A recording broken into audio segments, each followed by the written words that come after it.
ذکر رحمت ربک عبدہ زکریا، یہ بیان ہے، ذکر ہے تمہارے رب کی رحمت کا جو اس نے اپنے بندہ خاص زکریا علیہ السلام پر کی۔ حضرت زکریا علیہ السلام پیغمبر تھے، بوڑھے ہو چکے تھے، اولاد نہیں تھی، ہیکل سلیمانی میں دعوت توحید کا کام کرتے تھے۔ ان کی خواہش تھی کہ ان کی وفات کے بعد یہ سلسلہ اسی طریقے سے چلے۔ اولاد نہیں ہوئی، بڑھاپا آ گیا، بیوی بھی بوڑھی ہو گئی، حتیٰ کہ اس عمر کو پہنچ گئی کہ جس میں عورت کو اولاد نہیں ہوتی۔ لیکن امید کی ایک کرن اس حوالے سے جاگی جو سورہ آل عمران میں آتا ہے کہ انہوں نے حضرت مریم سلام اللہ علیہا کے پاس بے موسمی پھل دیکھے، پوچھا یہ کہاں سے آئے ہیں؟ تو انہوں نے آگے سے یہ نہیں کہا کہ حضور آپ کی نظر کرم ہے، آپ کے وسیلے سے ملے ہیں، آپ کی تربیت کا اثر ہے۔ انہوں نے کہا یہ میرے رب کی طرف سے آئے ہیں۔ تو وہاں حضرت زکریا علیہ السلام کو کلک کیا کہ اگر سیدہ مریم کو بے موسمی پھل مل سکتے ہیں ان کے حجرے میں، تو مجھے بھی اللہ تعالیٰ چاہے گیون سرکمسٹانسز میرے حق میں نہ ہو اولاد دے سکتا ہے۔ اور یہ اسپیشل کیس ہے، یہ معجزہ ہے، اس کی کوئی اس حوالے سے پلی نہیں لے سکتا کہ ہر ایک کے ساتھ یہ ایسا ہو جائے گا۔ اسی طریقے سے سیدہ مریم کا بغیر خامند کے اولاد ہو جانا یہ بھی ایک ایکسٹراورڈنری کیس ہے۔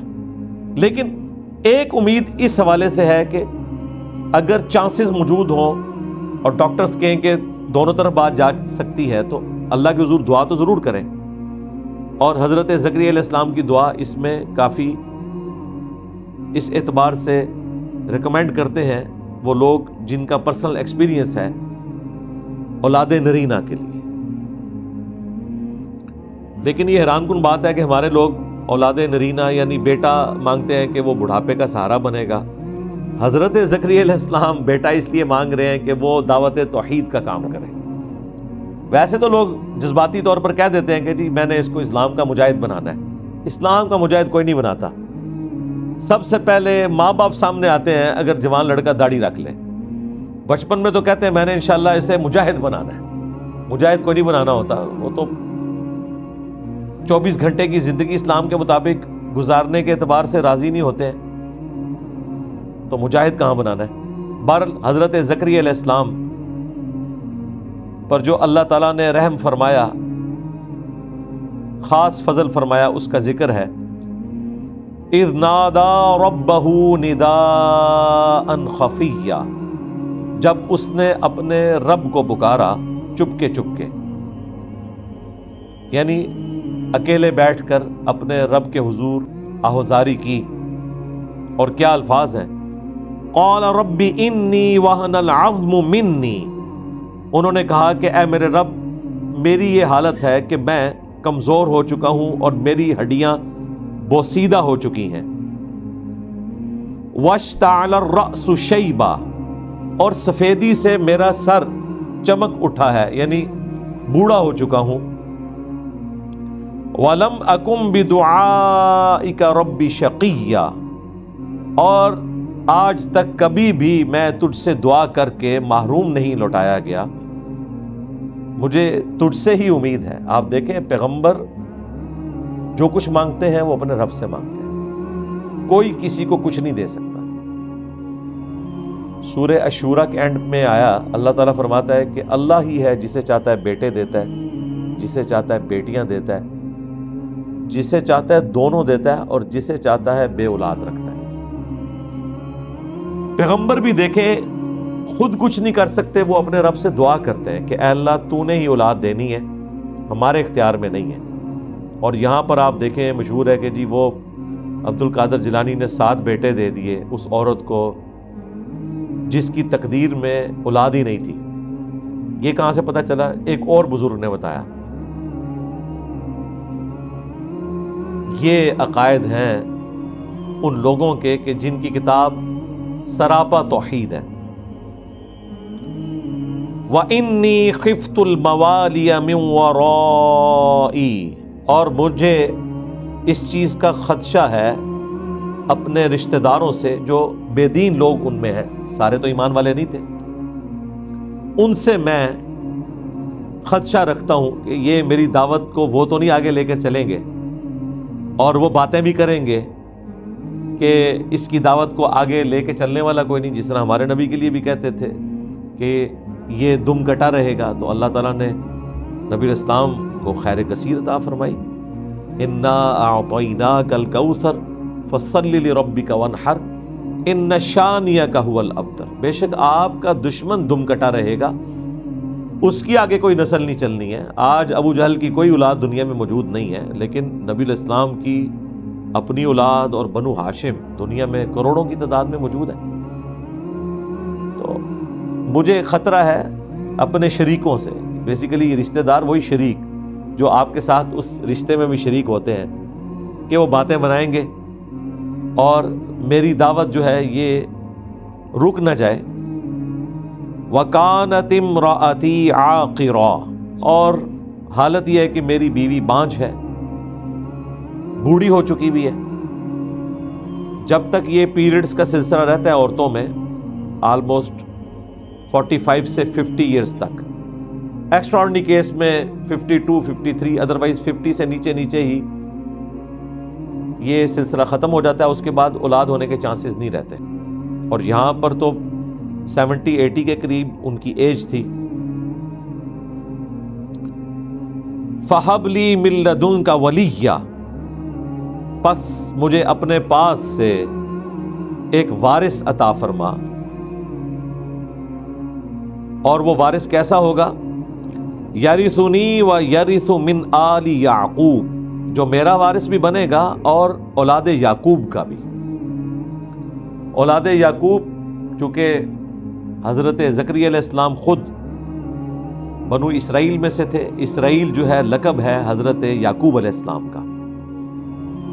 اسرائیل کا مطلب ہے اللہ کا بندہ, عبداللہ. اسرائیل نام کے اوپر ملک بھی بنا ہوا ہے, وہ حضرت یعقوب علیہ السلام کی نسبت کی وجہ سے. اس نام سے ہمیں کوئی چڑ نہیں ہے, اس ملک کی حرکات سے ہمیں چڑ ہے جو وہ مسلمانوں پہ ظلم کرتے ہیں. تو وہ وارث بنے گا میرا بھی اور اولاد یعقوب کا بھی, یعنی اس لیگیسی کو آگے لے کے چلے گا, دعوت و تبلیغ کے کام کو. وَاجْعَلْهُ رَبِّي رَضِيًّا, اور اے اللہ اس کو اپنا پسندیدہ بندہ بنانا. یعنی صرف مجھے اولاد نہیں عطا کرنی, وارث بھی ہوگا اولاد یعقوب میں, توحید کا کام بھی کرے گا, اس لیگیسی کو آگے لے کے چلے گا, اور تیرا محبوب بندہ ہوگا. اچھا, اس میں کہیں ذکر نہیں ہے کہ اسے پیغمبر بنانا ہے. اس وقت تو ان کے لیے یہی کافی تھا کہ یہ لیگیسی آگے چلے. اللہ تعالیٰ نے پھر بشارت دے دی کہ تیری دعا ہم نے قبول کی ہے اور تمہیں ہم اولاد یعقوب کا وارث بھی دیں گے جو تمہارے مشن کو آگے لے کے چلے گا, اور اس کو ہم پیغمبر بھی بنائیں گے. یا زکریا, تو اللہ تعالیٰ نے فرمایا اے زکریا, انا نبشرک بغلام, بے شک ہم تجھے بشارت دیتے ہیں ایک بچے کی, اور یہ فرشتے کے ذریعے پیغام ان تک آیا. سورہ آل عمران میں گزر چکا ہے. اسمہ یحییٰ, اس کا نام یحییٰ ہوگا. اب یہ دیکھیں آپ, غلام کی میم کے نیچے زیر ہے اور ایک چھوٹی سی نون ڈلی ہوئی ہے, کیونکہ لفظ ہے غلامن, اور با کی وجہ سے بغلامن بنا, اور اب آگے ملانا ہے تو پھر اس کو پڑھا جائے گا بغلامن اسمہ یحییٰ. اور اگر آپ اس کے اوپر وقف کریں گے تو پھر الف کے نیچے زیر خود لگائیں گے, اسمہ یحییٰ. اس کا نام ہوگا یحییٰ. لم نجعل لہ من قبل سمیہ, اور ہم نے اس نام کا ان سے پہلے کوئی بندہ نہیں بنایا. یہ نام بھی اللہ تعالیٰ نے حضرت یحییٰ علیہ السلام کا خود رکھ دیا, ایک یونیک نام تھا. اب جب یہ بشارت مل گئی اللہ تعالیٰ کی طرف سے, تو انہوں نے اپنی اسی بات کو ریپیٹ کیا کہ یہ تو بڑی حیران کن بات ہے, ریسورسز تو یہ نہیں شو کرتے کہ مجھے اولاد ہو سکتی ہے اس بڑھاپے میں. قال ربی انا یکون لی غلام، انہوں نے عرض کیا اے میرے رب مجھے اولاد کیسے ہو سکتی ہے، لڑکا کیسے ہو سکتا ہے. وَكَانَتِ امْرَأَتِي عَاقِرًا، جبکہ میری بیوی جو ہے وہ بانجھ ہے. وَقَدْ بَلَغْتُ مِنَ الْكِبَرِ عِتِيًّا، اور میں بھی بڑھاپے کی انتہا کو پہنچ چکا ہوں، تو اولاد کیسے ہوگی. اب یہی بات اگر صحیح بخاری یا مسلم میں آئی ہوتی تو منکرین احادیث فوراً اسے تختہ مشق بناتے اور کہتے کہ یہ کتنی نانسنس بات ہے، یہ کیسے ہو سکتا ہے کہ کوئی پیغمبر اللہ تعالیٰ سے اس چیز کا سوال کرے کہ مجھے اولاد کیسے ہو سکتی ہے، جبکہ پیغمبر کا تو یقین ہونا چاہیے کہ اللہ تعالیٰ تو بغیر اسباب کے بھی اولاد دے سکتا ہے. تو اس کا جواب اگر یہ بخاری مسلم میں ہوتا تو مذاق اڑایا جاتا، قرآن میں آیا تو اب یہ جواب دیں گے کہ یہ ایک بشری تقاضا ہے.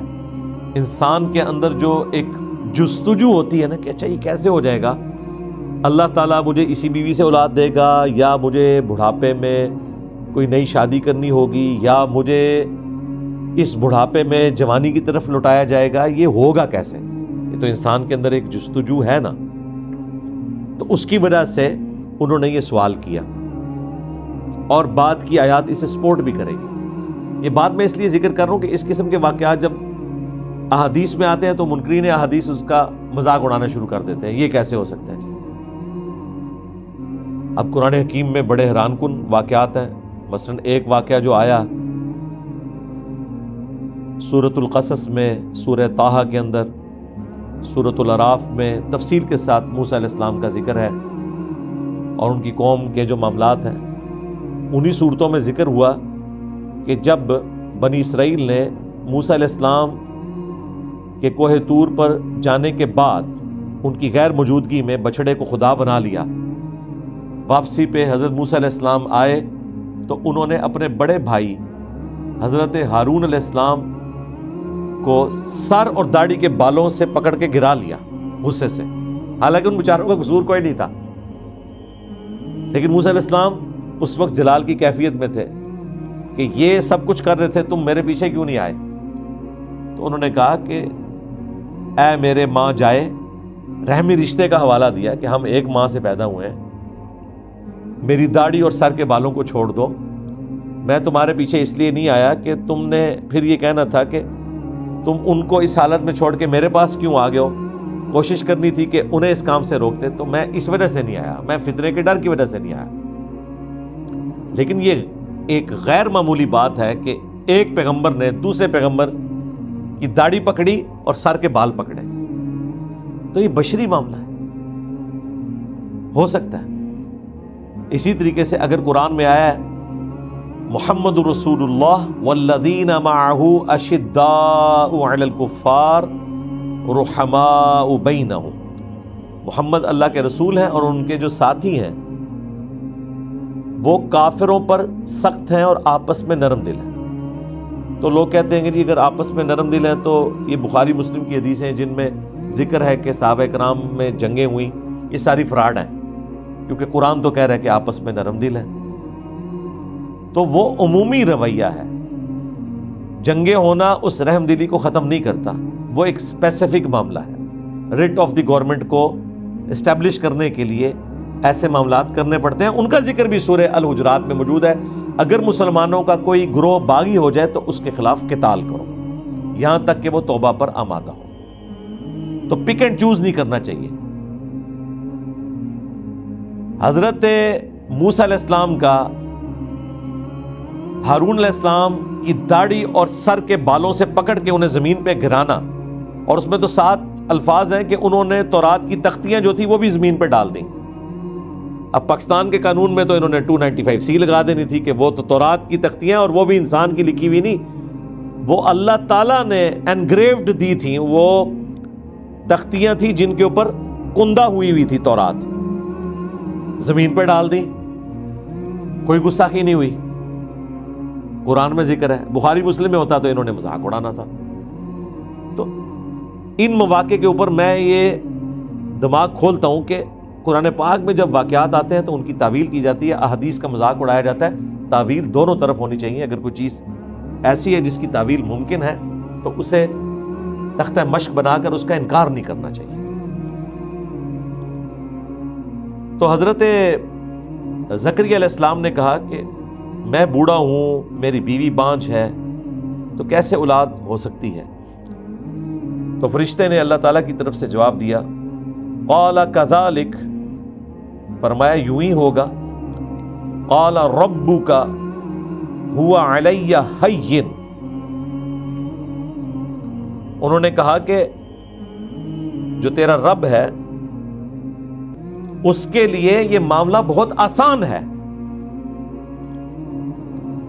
وَقَدْ خَلَقْتُكَ مِنْ قَبْلُ وَلَمْ تَكُ شَيْئًا، اور دیکھو اس سے پہلے اس نے تمہیں بھی پیدا کیا ہے جبکہ تم کوئی قابل ذکر شے نہیں تھے. وہ اللہ جو کریشن ایکس نہیلو کر سکتا ہے، عدم محض سے وجود دے سکتا ہے، وہ اللہ جو ایک قطرے سے پورا انسان بنا سکتا ہے، اس کے لیے کوئی مشکل کام نہیں ہے کہ بڑھاپے میں کسی کو اولاد دے دے. اور اے زکریا، اللہ نے تمہیں بھی تو پیدا کیا تھا نا، اس کے لیے تو کوئی مشکل کام نہیں.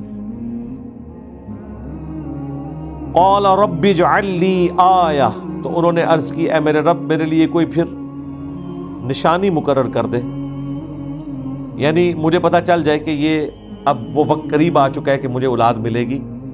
یعنی دعا تو قبول ہوگی، پتہ نہیں 1 سال بعد اولاد ملتی ہے، 10 سال بعد ملتی ہے، اللہ کے پلان میں کیا ہے، تو میرے لیے کوئی نشانی مقرر کر. قال آیتک الا تکلم الناس 3 لیال سویا، تو اللہ تعالیٰ نے فرمایا کہ تمہارے لیے نشانی یہ ہے کہ تم لوگوں سے بات نہیں کر سکو گے 3 راتوں تک. حالانکہ زبان بالکل صحیح ہوگی، 3 راتوں تک تم لوگوں سے بات نہیں کر سکو گے. زبان صحیح ہونے کے باوجود وہ زبان چلے گی نہیں. یہ نہیں کہ پرماننٹلی آپ کی زبان بند ہو جائے گی. ان 3 راتوں میں آپ کی زبان اس کام کے لیے نہیں چلے گی کہ آپ کسی کے ساتھ کوئی کمیونیکیشن کر سکیں. باقی اللہ کا ذکر وہ ہوگا. فخرج علی قومی، تو اس کے بعد وہ اپنی قوم میں نکلے. من المحراب، مسجد کے محراب میں سے، ہیکل سلیمانی میں سے، عبادت خانے میں سے. فَأَوْحَى إِلَيْهِمْ، تو انہوں نے انہیں اشارہ کر کے سمجھایا، أَن سَبِّحُوا بُكْرَةً وَعَشِيًّا، کہ اپنے رب کی تسبیح کرو صبح و شام.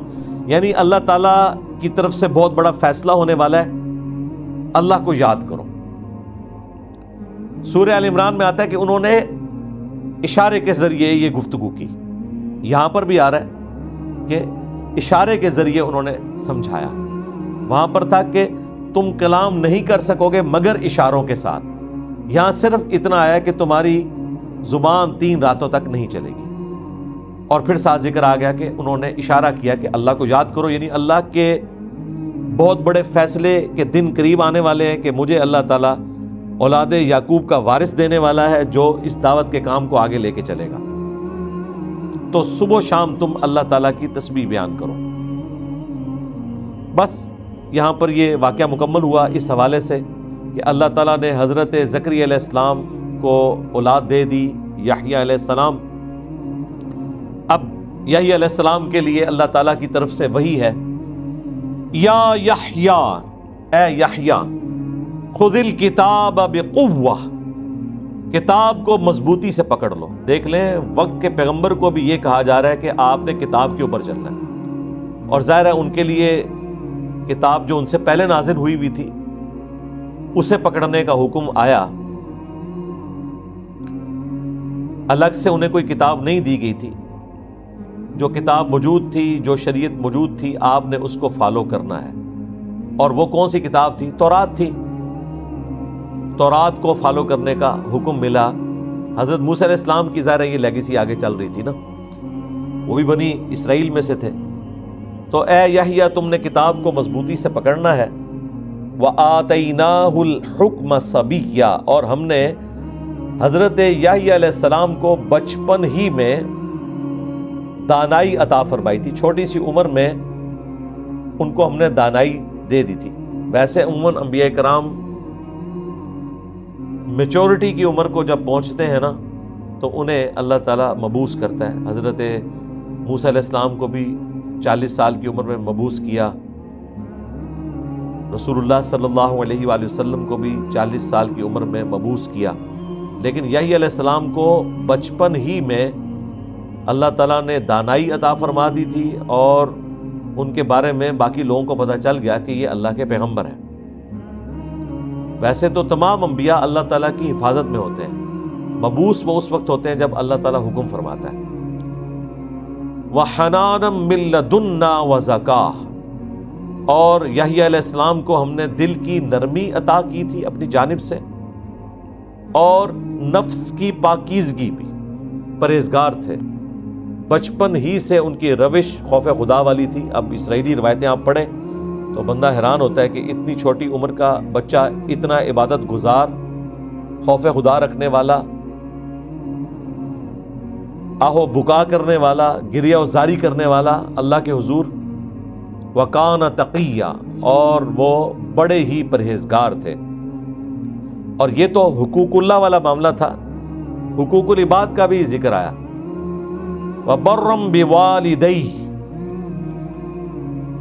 اور وہ خدمت گزار تھے اپنے ماں باپ کے، وَلَمْ يَكُنْ جَبَّارًا عَصِيًّا، اور ان کو ہم نے جابر اور سرکش نہیں بنایا تھا، یعنی ماں باپ کے ساتھ وہ حسن سلوک کرنے والے تھے، ان کی زبان ایسی نہیں تھی کہ وہ اپنے ماں باپ کے ساتھ کوئی جبر والا معاملہ کرتے یا سرکشی والا معاملہ کرتے۔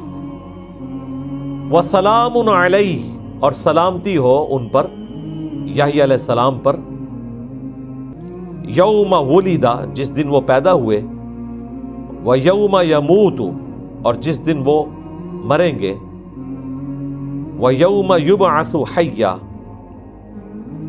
اور اس روز بھی جس دن انہیں اٹھایا جائے گا، یعنی قیامت کے دن۔ یعنی اللہ تعالیٰ نے انہیں دعائیں دی ہیں کہ ان کے لیے سلامتی ہے اس دنیا کی زندگی میں بھی، جب وہ پیدا ہوئے اور جب وہ مریں گے اور جب وہ قیامت کے دن اٹھائے جائیں گے، سلامتی ہی سلامتی ہے۔ اب یہ ایک تلخ حقیقت ہے کہ حضرت زکریا علیہ السلام اور یحییٰ علیہ السلام دونوں باپ بیٹا کو قتل کر دیا گیا دعوت توحید کی پاداش میں، لیکن سلامتی ہے ان پر، توحید پر ان کی موت ہوئی، اور قیامت تک کے لیے اللہ نے اپنی کتاب میں ان پر سلامتی بھیجی، ہم ان کا ذکر کرتے ہیں، ان پر سلام بھیجتے ہیں۔ سلام علی زکریا، سلام علی یحییٰ، سبحان ربک رب العزت عما یصفون، وسلام علی المرسلین، والحمد للہ رب العالمین، آمین۔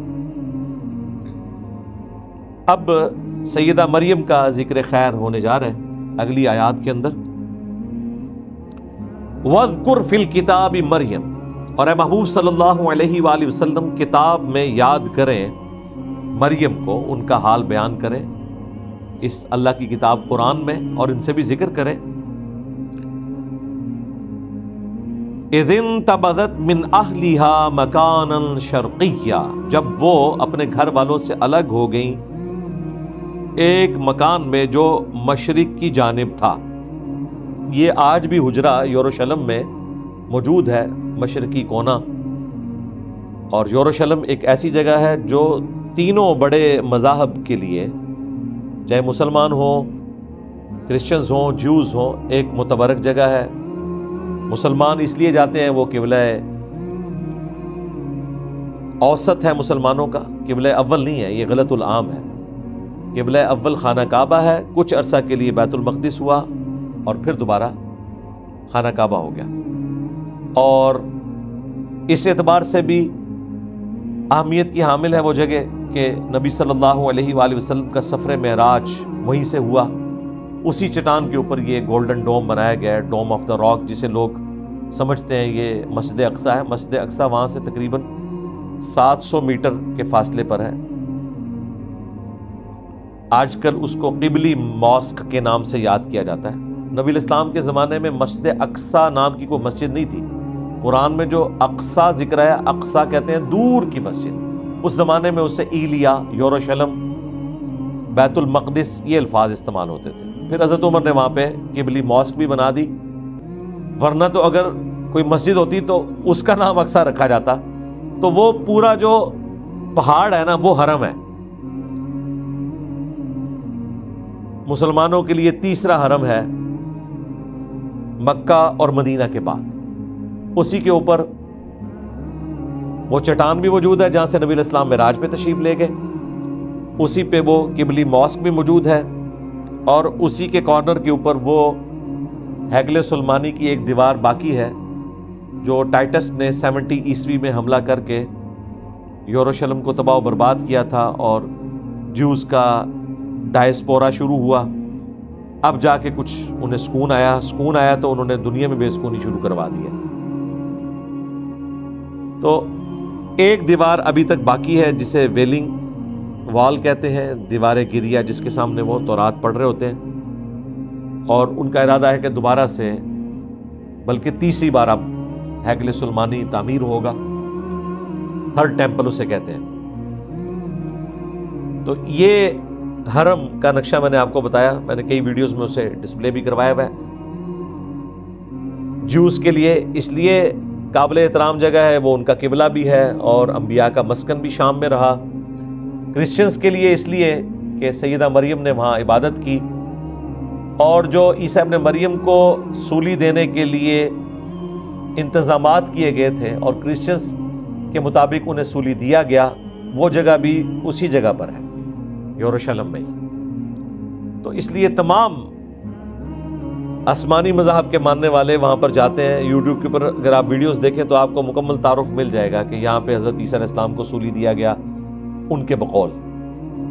بہرحال وہ واقعہ اس درجے میں تو ہوا کہ سولی تو ایک بندہ چڑھا، عیسیٰ علیہ السلام کو اللہ تعالیٰ نے بچا لیا۔ بہرحال وہ جگہ انہوں نے پچھلے دنوں نیشنل جغرافک والوں کو بلایا تھا، اور وہ ایک نئی ڈاکومنٹری تیار کی ہے، وہ ساری تعمیر دوبارہ کروائی گئی ہے کیونکہ بلڈنگ کافی کمزور ہو چکی تھی، خطرہ تھا کہ وہ گر سکتی ہے، اور اس کو انہوں نے دوبارہ سے تعمیر کیا، اور نیشنل جغرافک نے ہر موقع کے اوپر وہ اس کی ویڈیوز بنائی ہیں، وہ رکھی ہوئی ہے نیٹ کے اوپر۔ تو کرسچنز کے لیے بھی قابل احترام ہے وہ جگہ، جوز کے لیے بھی اور مسلمانوں کے لیے بھی۔ وہیں پر ایک مشرقی کونا ہے اسی حرم والی جگہ پر جہاں پہ سیدہ مریم نے عبادت کی۔ بیسیکلی اس کی تفصیلات تو آ چکی ہیں سورہ آل عمران کے اندر، کہ حضرت مریم کی والدہ نے یہ منت مانی تھی کہ اے اللہ تو مجھے اولاد دے تو میں اسے ہیکل سلیمانی کی خدمت کے لیے وقف کر دوں گی۔ ان کے تو ذہن میں یہی تھا کہ اللہ تعالیٰ بیٹا دے گا اور ہیکل سلیمانی کی خدمت کے لیے اسے وقف کیا جائے گا، کیونکہ اس زمانے میں مرد ہی وقف ہوتے تھے ہیکل سلیمانی کی خدمت کے لیے۔ یہ بڑی آکورڈ بات تھی کہ کوئی عورت ہیکل سلیمانی کی خدمت کے لیے جائے، ظاہر ہے پھر پردے کا بھی اہتمام کرنا پڑے گا، اور ایک ریجڈ قسم کے مذہبی ماحول کے اندر ایک عورت کو تو ایکسیپٹنس بالکل ملتی ہی نہیں ہے۔ جب بیٹی پیدا ہوئی تو انہیں اس چیز کا غم تھا، تو سورہ آل عمران میں آیا کہ کوئی لڑکا بھی اس لڑکی جیسا نہیں ہوگا، ہاں یہ ہم نے جو تمہیں لڑکی دی ہے، اللہ نے یہ طے کیا ہے کہ اس لڑکی کو اور اس سے ہونے والی اولاد کو جہان والوں کے لیے نشانی بنائیں گے۔ دونوں ہی بڑے معجزے ہیں، سیدہ مریم کی پیدائش اور ان کے ساتھ جو معاملات، اور ان کے بعد عیسیٰ ابن مریم کی پیدائش، یہ دونوں معجزات ہیں۔ حضرت مریم کے والد عمران تھے جو بنی اسرائیل کے پیغمبر تھے، وہ تو فوت ہو گئے، سیدہ مریم بعد میں پیدا ہوئی، ان کی کفالت پھر ان کے خالوص سیدنا زکریا علیہ السلام نے کی، اس کا ذکر بھی سورہ آل عمران میں گزر چکا۔ تو وہاں پہ یہ تفصیل ہے کہ سیدہ مریم خود ایک دعا کے نتیجے میں پیدا ہوئی، لیکن مانگا لڑکا تھا، نکل آئی لڑکی، تو اللہ تعالیٰ نے کہا کہ کوئی لڑکا بھی اس لڑکی جیسا نہ ہوتا، اس کو وقف کرو۔ اب یہ بڑی حیران کن بات تھی کہ ان کو وقف کرنا ہے، تو اس کے لیے پھر ظاہر ہے الگ سے ایک حصہ بنایا گیا. وہاں پہ جتنے پریسٹ تھے، پادری تھے، مذہبی طبقہ، یا آج کل آپ سمجھ لیں جس طرح مدرسے کے طالب علم، تو وہ جس جگہ پہ بیٹھے تھے وہاں پہ تو اس چھوٹی بچی کو نہیں بٹھایا جا سکتا، اور بچی بھی چھوٹی سی. جب وہ چلنے پھرنے کے قابل ہوئی ہیں بمشکل 7-8 سال کی عمر میں، تو ان کو پھر وہاں پہ وقف کر دیا گیا تھا. پانی بھر کے لاتی تھی وہ. میں نے آپ کو بتایا ایران والوں نے جو مریم مقدس فلم بنائی ہے نا، یقین کریں بندے کے آنسو نہیں رکتے. انہوں نے جو اس کو فلمایا ہے، مجھے پہلی دفعہ اس کو دیکھ کر احساس ہوا ہے کہ یہ غیر معمولی معاملہ ہے. ماں باپ پہ کیا کیفیت گزری، باپ تو نہیں تھے، خالو تھے، ان پہ کیا کیفیت گزری، اور والدہ پہ کیا کیفیت گزری. اس تکلیف کا کوئی اندازہ نہیں کر سکتا. پھر انہیں جو تیکھی باتیں سننی پڑتی تھی مدرسے کے طالب علموں کی طرف سے. طالب علم تو ایک دوسرے کو نہیں چھوڑتے ہیں، تو ایک چھوٹی بچی اس کے اوپر ظلم کرتے تھے، مارتے تھے، پیٹتے تھے، اور اس سے ضرورت سے زیادہ کام لیتے تھے. ان کے لیے الگ سے پھر ایک حجرہ حضرت زکریا علیہ السلام نے بنایا جس میں وہ عبادت کریں تاکہ ان کا انٹریکشن ان کے ساتھ نہ ہو. ابھی تو ان کی کئی آزمائشیں باقی تھیں. ہمیں تو مرتبہ نظر آتا ہے نا حضرت سیدہ مریم کا، ان کی زندگی تو آزمائشوں سے عبارت ہے. یتیم پیدا ہوئی، بچپن میں ماں کی شفقت سے بھی ہاتھ دھونا پڑا، وقف ہو گئی. ہم تو چھوٹے سے بچوں کو یقین کریں اسکول چھوڑنے جاتے ہیں تو دل ادھر ہی اٹکا ہوا ہوتا ہے، سیدھی سی بات ہے. اور پھر بچیوں کے لیے تو ویسے ہی زیادہ جذبات ہوتے ہیں.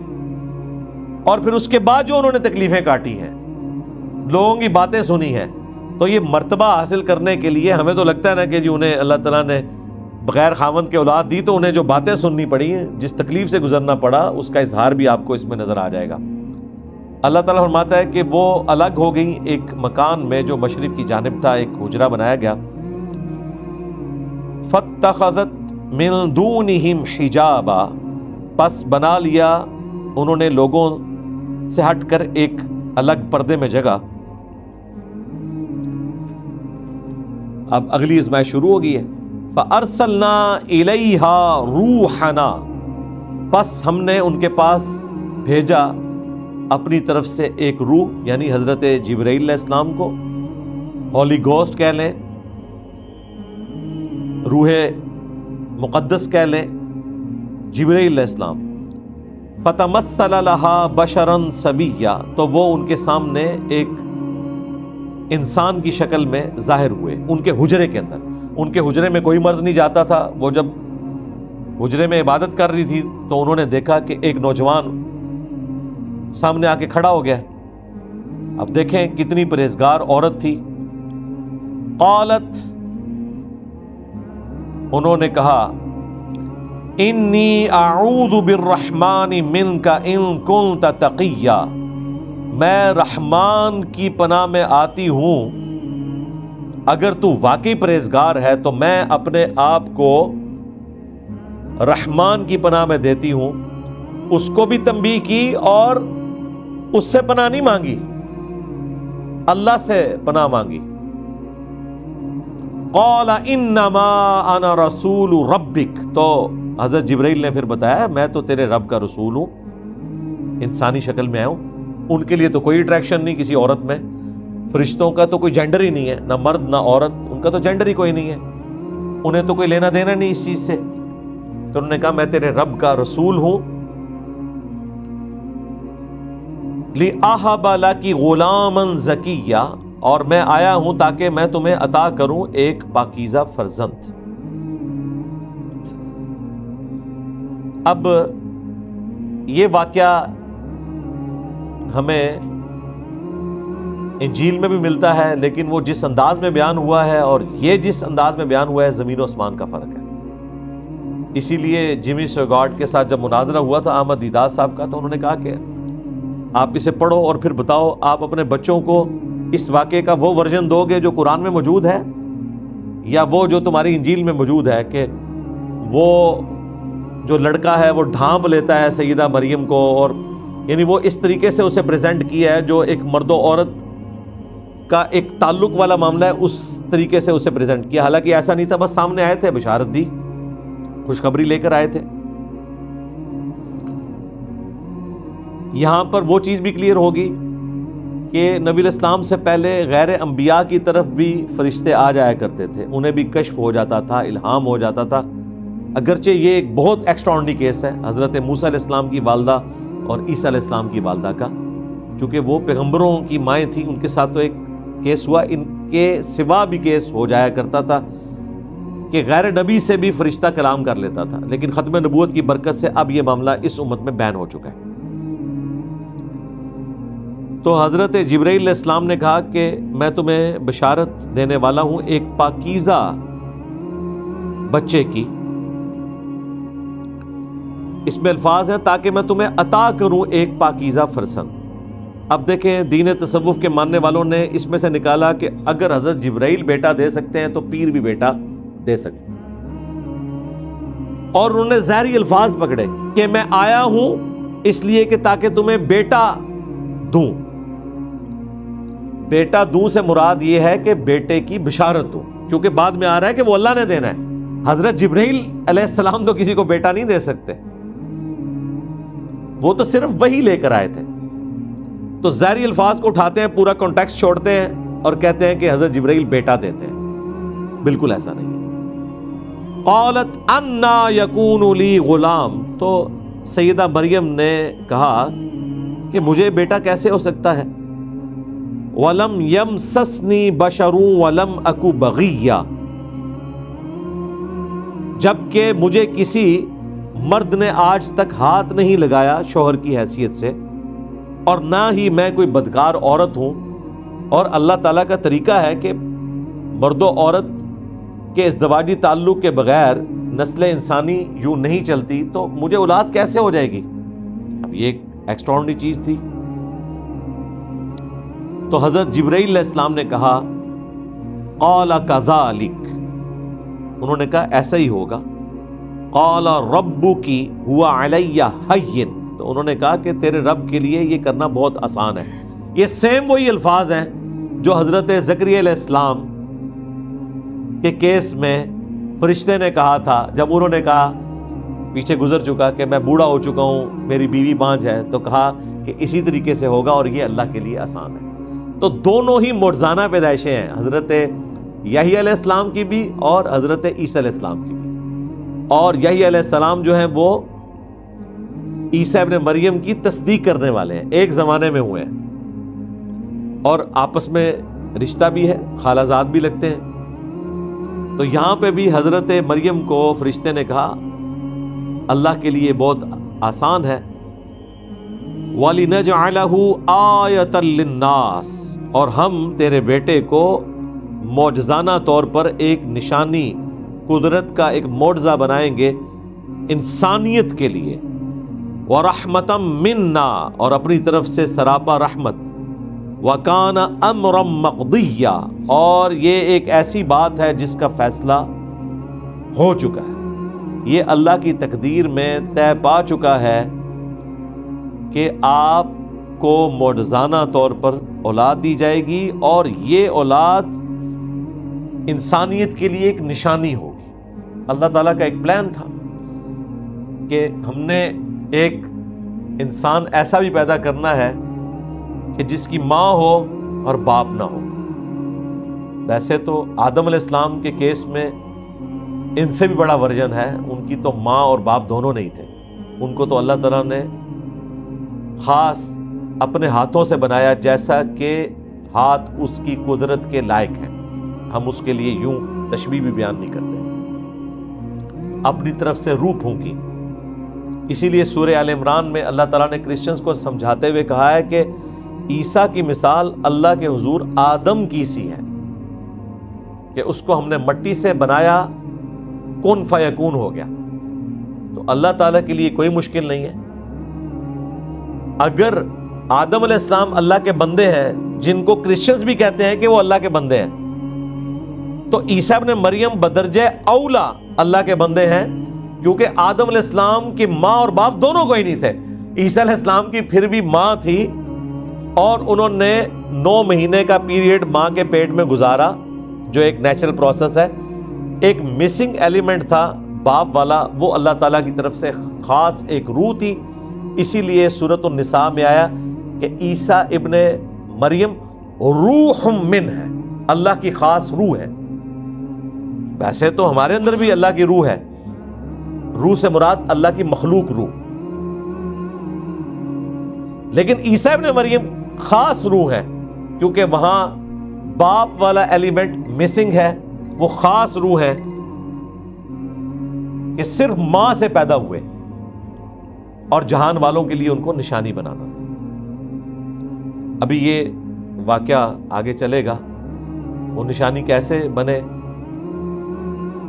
ایمان والوں کے لیے تو اللہ کی قدرت اور معجزے کا اظہار تھا، لیکن بے ایمانوں کے لیے آزمائش بن گئے کہ لوگوں نے انہیں اللہ کا بیٹا کہنا شروع کر دیا۔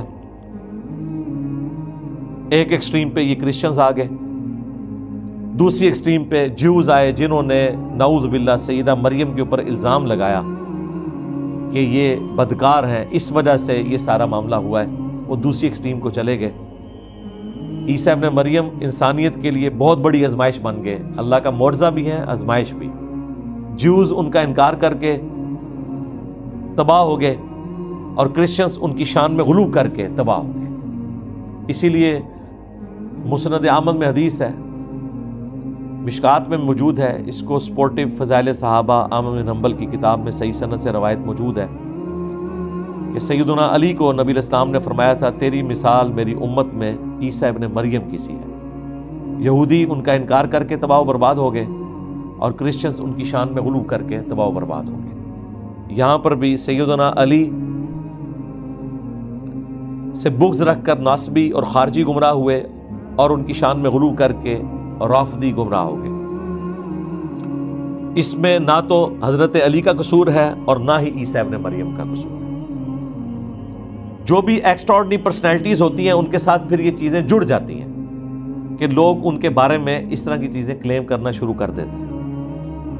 کرسچنز کیونکہ نبی علیہ السلام کے آنے سے پہلے دنیا میں ابراہیمی دین کے سب سے بڑے کسٹوڈین تھے، اس لیے اللہ تعالیٰ نے کلیئر کیا کہ تمہارے جو عقائد اور نظریات ہیں یہ اس توحید کے اوپر نہیں جو اللہ تعالیٰ نے حضرت ابراہیم علیہ السلام کو دی تھی اور ان کی اولاد میں چلی تھی، اور اسی کے دائی حضرت زکریا علیہ السلام تھے، یحییٰ علیہ السلام تھے، اور سب سے بڑھ کر عیسیٰ ابن مریم تھے۔ انہوں نے اس قسم کی توحید نہیں بتائی کہ انہیں ڈیوینٹی میں کلیم کیا جائے، کہ انہیں اللہ کا بیٹا کہا جائے، یا کلیم کیا جائے کہ وہ اللہ ہی ہے جو انسانی شکل میں آئے۔ تو اس سٹیٹس کو اللہ تعالیٰ نے کلیئر کیا ہے، اور ساتھ ہی ساتھ جوز کا بھی رد کیا ہے کہ ان کی پیدائش معجزانہ طور پر ہوئی، اور انہوں نے شیر خارگی کی عمر میں ہی،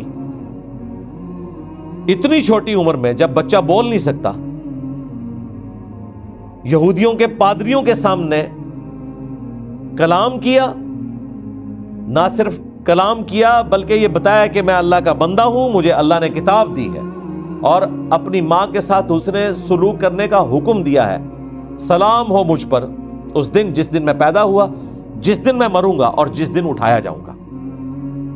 اور یہ وہ سین ہے جس کے اوپر وہ مریم مقدس والی فلم کا اینڈ ہوتا ہے، وہ انہوں نے منظر بھی فلمایا ہے، اور اس وقت ان پادریوں کی جو حالت ہوئی ہے، واقعی جی دنیا میں اگر کوئی بندہ ایک چھوٹے سے بچے کو دیکھ لے، پہلے تو انہوں نے مذاق کیا کہ یہ مریم ہم سے مذاق کر رہی ہے، بول ہی نہیں رہی اور بچے کی طرف اشارہ کر رہی ہے۔ وہ قرآن میں آ جائے گا کہ فرشتے نے کہا تھا کہ آپ نے کچھ نہیں بولنا، آپ نے کہنا ہے میں نے رحمان کے لیے روزہ رکھ لیا ہے۔